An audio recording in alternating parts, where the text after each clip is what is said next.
I've noticed a really good way to retain information is to actually plan to share the information with somebody else. And I do this with books, but the big insight landed for me when my girlfriend was listening to a new audiobook, and she listened to it all day at work, and then she came home and I was like, well, what insights did you draw from like listening to this audiobook? And she was like, oh, I don't know, I don't retain information really well. But then without us discussing it at all, she went back to work the next day and listened to it again. But this time she had the intent to come home and share some insights with me. So you listen differently when you are actually planning to share that information with somebody else. You're more engaged with the material if your intention is to reproduce it in the future in some form. So I've realized this, and then I've thought to myself, I could actually capitalize on this insight. I should be planning to share more of the insights that I get from the books that I read, and I've got a perfect platform to do that. And it would also be extremely beneficial to anybody who's watching, better than me just rambling on about whatever abstract feelings I have in the moment and trying to make sense of my own, internal world. We could actually have some kind of structured discussions from time to time. Not that I watch them back and I know that there's like whatever goes on, like it makes sense in its own way. But yeah, so one of the things that I wanted to reproduce and re-articulate is the concept of mirroring in a negotiation or in a conversation, let's say. And this comes from what's it called? Never Split the Difference by Chris Voss. It's like been one of the most important books I've ever read. Like, it's one of those books where you read it and you're like, man, I wish I read this before like 50 of the other books that I read, because then this knowledge plus all of that knowledge would have been so much more valuable to me. But yeah, just one simple concept from that book is mirroring. And it's like a psychological, neurologically wired thing that we have, where when we mirror one another, that we build trust and rapport like automatically, and we automatically mirror one another. Like if I cross my arms, it's pretty likely that you're gonna like automatically cross your arms and like mirror me, because it's a automatic thing that we do, a sign of rapport, a sign of trust and relationship building. So there's a study that he cites in that book that's perfect, that just like makes the insight stick.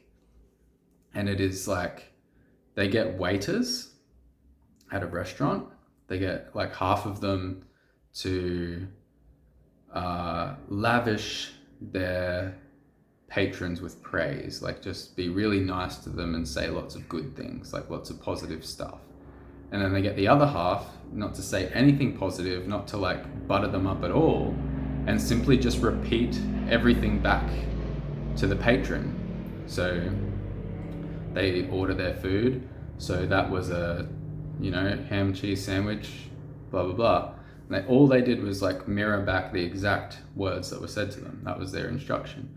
And I think it was like, man, I always fudge the numbers on these like studies, but let's just say the waiters that just simply mirrored got like way better results than the patrons who were like trying to butter up the patrons and like going out of their way to get a positive result.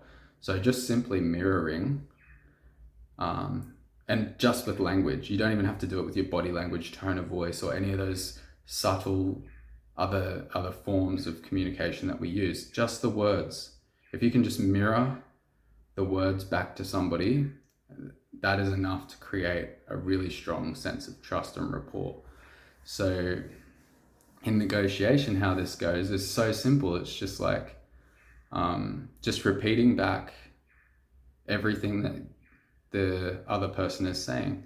And another interesting thing just to throw out there about this book is I put off reading it because I was like, oh, it's like a book about manipulating people, or it's like a book about getting people to do what you want. And that doesn't feel very in alignment with me. But the whole book is about empathy and relationship building and collaborative problem solving. And the idea is that you can even do that with like your most hated enemy. Like you can still find a place where you two can cooperate to achieve a shared outcome that you're both somewhat happy with. So I find that incredible. And the fact that it's one of those books where you just like start playing with it as soon as you read it. Like as soon as you get through chapter 1, you already start playing with it. So one of the first things that he teaches is this mirroring.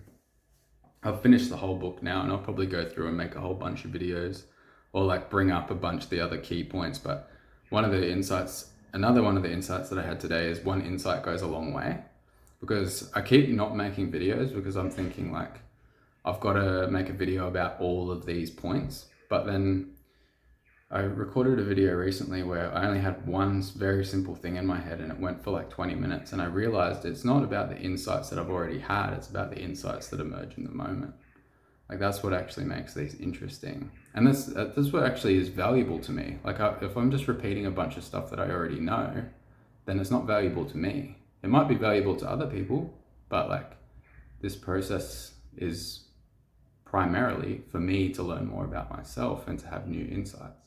It's like an extension of my study, is like a sort of self-study, or like as I'm like, it's one thing to comprehend the information, but like I said, when you actually reproduce it, then you put it in your own words, it creates like this much stronger understanding around the concepts that have been like the seeds that have been planted in your awareness, and you start to think about things even more deeply. And you can see how easy it is for me to go off track, even when I've just got one simple insight. Let's talk about mirroring. And then I'm like, oh, what about this? What about that? Oh yeah, this. And that could be annoying for people. But by this point in time, if you're a subscriber of this channel, you understand that it's just my thoughts and feelings in the present moment. It's a stream of consciousness. You're probably tired of hearing that, like me reiterating that these journals aren't like an educational material or like anything like that. It's just a dude on the internet talking about what's happening in the present moment. I've lost my train of thought. That's what's happened. That hasn't happened for a long time. Maybe it's like just a moment where I need to be okay with that too. Mirroring. Or maybe it's just the simple fact that if it is too simple, then I don't know what to do with myself. And in this moment, the way to mirror that would just be like, you don't know what to do with yourself? Like that's how simple mirroring actually is. And then it's like, yeah, like, and then I'll go on to articulate further what I mean by that. That's like the whole concept. It's so simple that there's nothing to say about it. But what I was saying is like, it's one of those books where you start trying out the stuff as you're doing it, as you're reading it. So I'm like mirroring back to my girlfriend, and then like, she's like giving me so much more information about what's going on in her mind that I never would have known before or bothered to find out. And it's so appreciated. And that's why the thing with the waiters worked. Like that's why the waiters that just mirrored got the better results, because it's so appreciated just to be listened to. And maybe that's as simple as it needs to be. Like that's it. Like just by, instead of me responding when you say something with a response that I come up with, I simply respond that I've heard you, which invites you to add like even more. Like he's listening. That's all it is. That's what a mirror does. It just goes, they're listening. So I can now talk more. So the point in a negotiation is that you're going to get a lot more information from the other side. And the more information you have, the better informed your decisions are going to be. If they start talking about the fact that like, they wanted $4,000 for this used car, and then you're just mirroring back to them, and they give you more and more information, and then you find out like they need the money today, then you can obviously give them a much lower offer.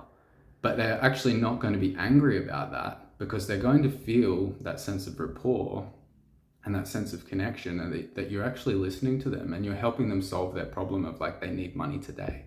That's the problem that they actually want to solve. They don't want $4,000 for the car.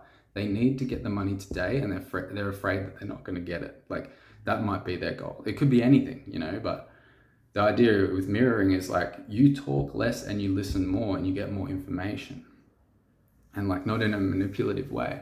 And like I said with my girlfriend, it's just like such a simple thing to do. And that's just one of these like techniques in this book. And like you're just going through and you're trying out all these things. And I realized like one of the things that I was struggling with was like not suggesting things to people. Like when, like in the mental health world, people are looking for a service or looking for something to help heal themselves. Like you don't want to suggest any particular modality or treatment or option to them. You want them to decide on their own. But through this process of like using these different negotiating techniques, people seem to arrive at their own conclusions, which like we can influence a little bit by just making them aware of the options that exist, and then simply mirroring back to them everything that they're saying until they decide what to do. It feels silly, like if you knew somebody was doing this to you, which is the first objection that I would feel. And one of the funniest things, like when you're first trying it, like no one knows that you're doing it. Like because all that happens in your brain when somebody mirrors you is they're listening. That's all that you feel. And that's all that anybody else is going to feel when you do it to them. So the objection that comes up is like, aren't people going to know that we're doing this weird thing? But seriously, they'll just be like so happy that somebody's actually listening to them. And like I said, you're not trying to really manipulate them. You're just trying to draw more information. I was going to say inspiration. Interesting. More information from them so that you can like make better informed decisions, or help them make better informed decisions. If you're an absolute expert negotiator, like you don't have to impose your will on the other person at all. All you have to do is like guide them to the point where they make the decision that suits you. And then once they do that, you say, I agree. And that's the end of it. So it's interesting. Such a simple thing. And in mental health circles as well, we're taught this. We're taught through like, especially like suicide intervention practices and any kind of crisis. Like mirroring is one of the techniques that we're taught, like just keep mirroring and showing the other person that you've heard them, because like what people go straight to is like a fixing mindset. Like somebody will tell you, this is the problem that I'm going through, and instead of mirroring like, oh, the problem that you're going through is this, we will go straight to, oh, I know the solution to that problem. And that has the opposite effect. Like you would intuitively, you would be like, oh, how good is that? Like I have a solution to this person's problem. But what you're actually saying to the other person who's in a crisis and they feel like they've got nowhere to turn to is like, I'm not listening. Like I'm not going to listen to you. I'm just going to tell you what to do. And that, like when you're in a mental health crisis situation, or you're feeling like taking your own life, like you feel like all of your options are exhausted and like you're just over it and you don't want to deal with it anymore. So when you go to somebody and you're feeling that deep sense of like you're just lost and there's nothing that you feel that you can do, and then they turn around and it feels like they're not listening, then you're going to disengage. So like it's counterintuitive. Like you think like, oh, I'll give you the solution to your problem, but what people really want to do is be heard, and then they can actually own the solution to the problem when they come up with it themselves, even if it is the same solution that you already had in your mind, which, spoiler alert, very frequently it won't be. Very frequently, what your mind jumps to in the moment is going to be based on your own experiences and your own internal creative reality. And it's going to have very little to do with the real things that are actually beneath the surface of this very first thing that they're telling you. And if you actually listened and allowed them to express themselves and encouraged them to express themselves, which, by the way, they may have never ever done in their entire life, because nobody's ever given them the space to do so, and now they're only doing it because they're in absolute desperation, and they're so afraid of the deep, dark demons that they've been burying for years. They're just in desperation, like, let these demons out. Like, I've just got to fucking show what's going on inside of me, and the first thing that happens is, like, somebody's not listening. You know, like, you can just feel all of the problems there. And it's funny, like, while I'm saying all this, because, you know, this isn't a funny topic, but the dude who wrote that book, he got his start in negotiation because he went and volunteered at a suicide hotline. And he thought he was great at it at first. And this is how he started learning. And he was like telling people, like engaging them and getting them to feel good by the end of the conversation. And then his supervisor did an evaluation and was like, that, like the call that he listened in on, he was like, that was the worst call that I've ever heard. And this Chris Voss fella's like, it was the best call ever. The guy got off the phone. He told me I did a good job himself. Like, he was really happy with how that went. And his supervisor was like, yeah, you did a really good job, but how's he going to own the solution? Like, he's just told you what you want to hear so that you will shut up, basically. And that's what happens in these mental health situations. Like, people might come to you for help, and you might rattle off a whole bunch of solutions and great ideas and all of your, like, stuff from your happy, high energy place that you're in, and feel like you're doing such a great job. And they'll thank you, like, oh, thank you for giving me the time and stuff. But really what they're feeling inside is, this person has not heard a single thing that I'm trying to communicate. And that's the reality of it. And a simple way that you can, like, anybody who's got somebody in their life that's struggling with anything, mirroring could be like the first, like, just that technique alone could actually change that person's life. You know, just listen to what they say and repeat it back to them. Oh. Yeah. Whew. If you think somebody may benefit from this video journal, please pass it on to them. Click the like button for me if you enjoyed it. Leave your comments down below, subscribe if you haven't already, and go check out kailibs.com.